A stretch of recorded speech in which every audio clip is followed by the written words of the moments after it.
আসসালামু আলাইকুম। পড়ছি হুমায়ুন আহমেদের গল্প সমগ্র থেকে ছোট গল্প অপরাহ্ন। রিকশাওয়ালাটাকে ইসহাক সাহেবের পছন্দ হলো না। কেমন উদ্ধত ভাবভঙ্গি, ঘামে ভেজা চকচকে মুখ, ঘাড় পর্যন্ত লম্বা চুল। দেখেই মনে হচ্ছে এই নির্বিকার ভঙ্গিতে ট্রাকের সামনে রিকশা নিয়ে চলে যাবে। লালবাতির দিকে ফিরেও তাকাবে না এবং ভাড়া নিয়ে গন্ডগোল করবে। ভাড়া দেয়া মাত্র তেরিয়া হয়ে বলবে, 7 টাকা ঠিক কইরা 5 টাকা দেন কেন? অবশ্যই এই লোক এরকম নাও হতে পারে। মানুষের চেহারা দেখে তার মনের ভাব টের পাওয়া কঠিন কাজ। কিন্তু লোকটির চুল লম্বা, লম্বা চুল মানেই একটা ফ্যাশনের ব্যাপার। একজন রিকশাওয়ালা যখন ফ্যাশন করে তখন বুঝতে হবে তার ভেতরে কোনো ঝামেলা আছে। ইসহাক সাহেব বললেন, ঝিকাতলা কত নিবে?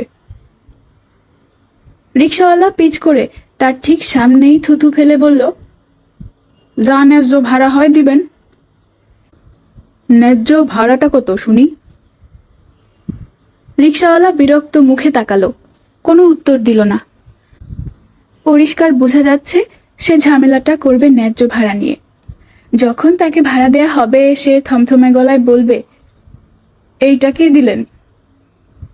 এমন হইচই শুরু করবে যে চারদিকে লোক জমে যাবে।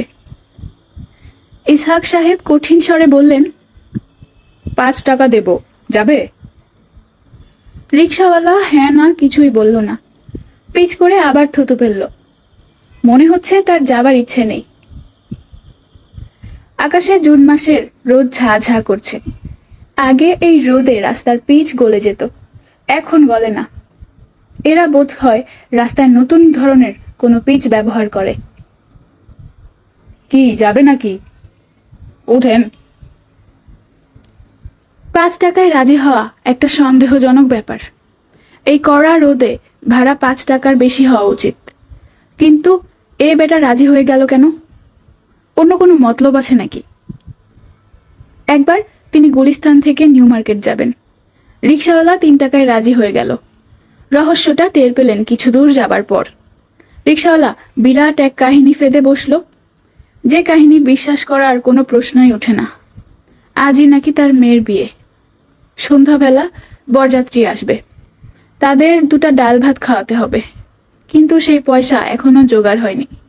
রিকশার জমার টাকা উঠতে এখনো বাকি, ইত্যাদি ইত্যাদি, যত ফালতু কথা। তবু ইসহাক সাহেব তাকে একটা চকচকে 10 টাকার নোট দিলেন এবং প্রতিজ্ঞা করলেন, এখন থেকে যারা কম ভাড়ায় যেতে চায় তাদের রিকশায় উঠবেন না। এই বেটাও কম ভাড়ায় যেতে রাজি হয়েছে। এর কারণটা কি? ইসহাক সাহেব মনে মনে গল্পের জন্য অপেক্ষা করতে লাগলেন। গল্পটা শুরু হবে কখন? কিন্তু শুরু হচ্ছে না। রিকশাওয়ালা মাথা নিচু করে মাথার বাবরি চুল হাওয়ায় উড়িয়ে এক মনে চালাচ্ছে। লোকটা হয়তো খারাপ নয়। ইসহাক সাহেব বললেন, এই তোমার নাম কি? রিকশাওয়ালা মাথা ঘুরালো। আমারে কোন? হ্যাঁ, কি নাম? ইসহাক। বলে কি এর নামও ইসহাক? ইসহাক সাহেবের অস্বস্তি হতে লাগলো, যদিও অস্বস্তি বোধ করার কোনোই কারণ নেই। মুসলমানদের নামের সংখ্যা অল্প, অল্প কিছু নামই ঘুরে ফিরে আসে। একবার এক বাড়িতে দাওয়াত খেতে গিয়ে দেখেন বাবুর্চির নাম ইসহাক, এবং মজার ব্যাপার হচ্ছে সেই ইসহাকের সঙ্গে তার চেহারারও খানিকটা মিল ছিল। বড়ই অস্বস্তির ব্যাপার। অবশ্যই এই রিকশাওয়ালার সঙ্গে তার আর কোনো মিল নেই। বাড়ি কোথায় তোমার? আমারে কোন? হ্যাঁ, কোথায় তোমার বাড়ি? বাড়ি ঘর কিছু নাই। বাড়ি ঘর থাকলে কি রিক্সা চালায়? ঘুমাও কোথায়? রিক্সার উপর তো নিশ্চয়ই ঘুমাও না। রিকশাওয়ালা জবাব দিল না, পিচ করে থুতু ফেলল। এই বেটার থুতু ফেলার রোগ আছে, অসম্ভব রোদ।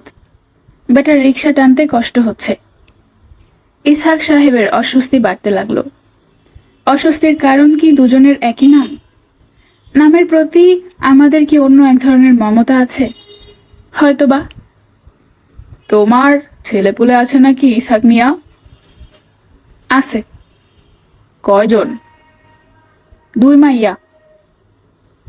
কি সর্বনাশ, বলে কি এই লোক! তারও 2 মেয়ে, লোপা এবং ইন্দ্রাণী।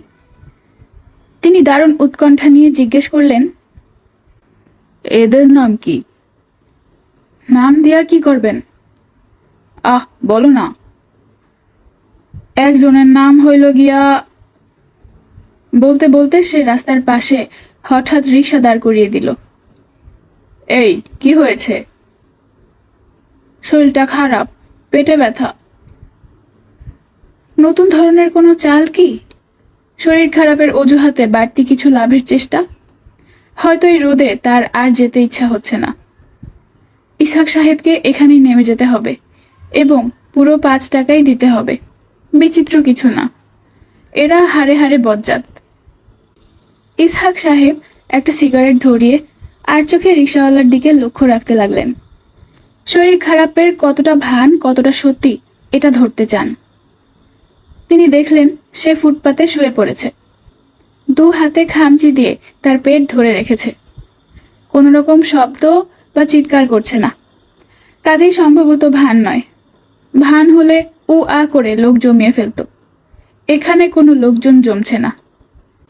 5-6 বছর বয়সের একটি টোকাই শ্রেণীর বালিকা কৌতূহলী চোখে দেখছে। বালিকাটির মুখ হাসি হাসি, যেন সে খুব মজা পাচ্ছে। ইসহাক সাহেব রিকশা থেকে নামলেন। কি যন্ত্রণায় পড়া গেল! 5টা টাকা তার হাতে ধরিয়ে দিয়ে চলে যাবেন কি? এরকম হৃদয়হীন কোনো কাজ করা সম্ভব নয়। তোমার অসুবিধাটা কি? পেটে ব্যথা। এরকম আগেও হয়েছে? জি, হয়েছে। এমন অসুখ নিয়ে রিকশা চালাও কেন?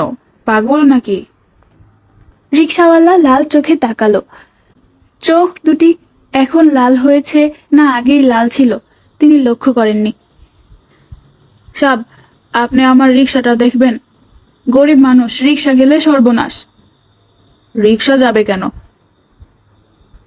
সাব, একটু দেখবেন, রিকশাটা দেখবেন সাব, আপনার পায়ে ধরি।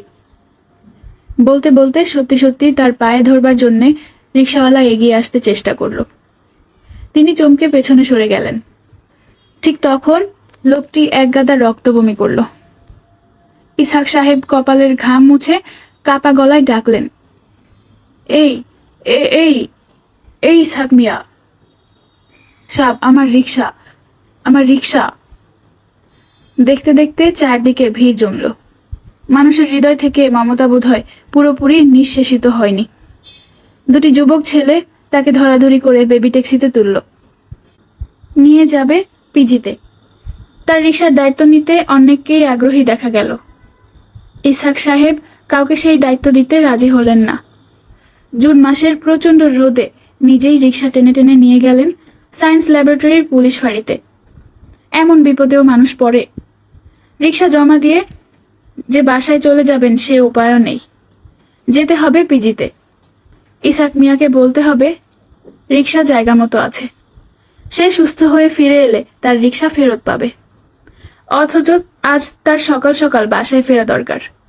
ইন্দ্রাণীর দাঁত ব্যথা। 6টার সময় তাকে ডেন্টিস্টের কাছে নিতে হবে। মানুষ হয়ে জন্মানোর অনেক যন্ত্রণা। ইসহাক সাহেব পুলিশ ফাঁড়ি পর্যন্ত যেতেই ঘেমে নিয়ে উঠলেন। তার বড় বড় নিঃশ্বাস পড়তে লাগলো। খালি রিকশা এত ভারী হয় তার ধারণা ছিল না। কৌতূহলী লোকজন দুপাশ থেকে তাকে দেখছে। ঢাকা শহরের মানুষের কৌতূহলের শেষ নেই। একটা গর্ত খুঁড়ে রাখলেও তার চারিদিকে ভিড় জমে যায়। কর্মহীন লোকজন গভীর আগ্রহে গর্তের দিকে তাকিয়ে থাকে, যেন এই মুহূর্তে গর্তের ভেতর থেকে অদ্ভুত কোনো জন্তু লাফিয়ে বের হবে। ইসহাক সাহেবের পানির পিপাসা পেয়ে গেল। বুক খা খা করতে লাগলো। কি যন্ত্রণা! পরিচিত কেউ না দেখলে বাঁচা যায়। চেনা জানা কারো সঙ্গে দেখা হলে খুব কম করে হলেও 1 লক্ষ প্রশ্নের জবাব দিতে হবে। অফিসের নিজামুদ্দিনের সঙ্গে যদি দেখা হয় সে নির্ঘাত বলবে, আপনি অফ টাইমে রিকশা চালান তা তো জানতাম না। হা হা হা। এখান থেকে আজিমপুর যেতে কত নেবেন? নিজামুদ্দিনের স্বভাবই হচ্ছে বদ রসিকতা করা, ছোট লোক কোথাকার। ইসহাক সাহেব পিচ করে থুতু ফেললেন এবং দারুণ চমকে উঠলেন। তিনিও রিকশাওয়ালার মতো থুতু ফেলতে শুরু করেছেন। কি সর্বনাশের কথা! পিজিতে ইসহাক মিয়াকে খুঁজে বের করতে দেরি হলো না।